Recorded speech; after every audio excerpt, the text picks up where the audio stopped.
In this video, I'm going to explain how to use point-slope form for linear equations. For today, there's one important question. How can we write the equations of lines and draw the graphs of lines if we don't know the y-intercept?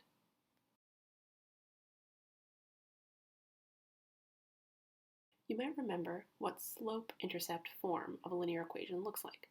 Y equals mx plus b. In that equation, there are two pieces of information, m and b, that tell us what the graph looks like. M is the slope, and b is the y-intercept. But suppose we don't know the y-intercept. We can write the equation in a different form, called point-slope form, and it looks like this. Y minus y1 equals m times the quantity x minus x1. And you might notice that this second equation still has the slope m, but the y-intercept b is not there, and instead we have a point, x1, y1. In this equation, x1, y1 represents any point x, y on the line that we're talking about. It doesn't have to be specifically the y-intercept, it can be any point on the line. So that means if we have the slope and any point on a line, we can write an equation for that line.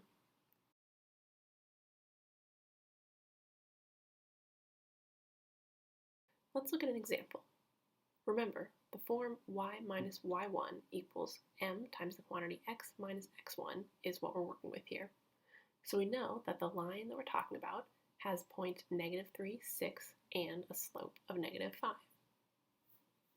So we're going to follow point-slope form, and first we can replace m, the slope, with what we know the slope to be, -5. So we'll replace m with -5. After that, we'll look for x1, which is the x-coordinate of the point we were given, -3. So we'll replace x1 with -3.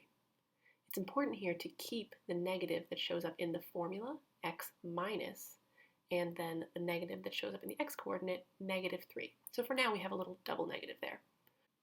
Then we'll replace y1 with the y-coordinate of our point, 6. So we'll have y minus 6. And finally, where we had that double negative, we can change that to a positive. So we'll have y minus 6 equals -5 times the quantity x plus 3. That equation represents a line with slope -5 that goes through the point -3, 6.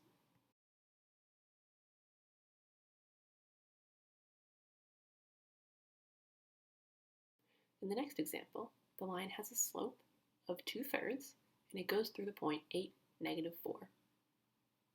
So once again, we'll follow the equation y minus y1 equals m times the quantity x minus x1.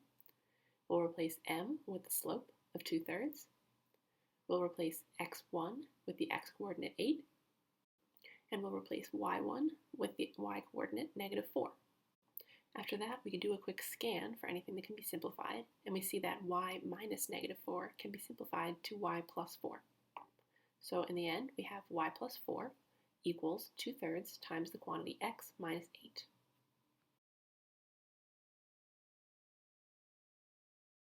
Now suppose we have an equation in point-slope form and we want to graph it. So we have to look at that equation and pick out pieces of information that tell us m, x1, and y1.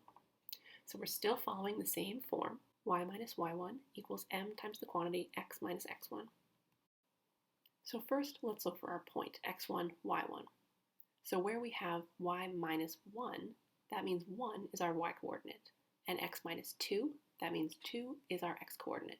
So we can graph the point 2, 1. After that, we need to know where another point is so we can draw a line. Remember that the slope tells us kind of how to walk from one point to another. So the slope 2/3 means starting at 2, 1 that we already graphed, we can go up 2 and right 3. Draw a point there and connect them with a line. So now to wrap up, let's go back to that question from the beginning of the video. If we don't know the y-intercept of a line, but we have the slope and we have one point on the line, how can we write an equation and how can we graph that line? I hope that now, after watching this video, you feel like you're starting to understand that question. If you want to see more explanation in detail or go a little deeper, feel free to let me know. That's all for this video. Thanks so much for watching and have a great day.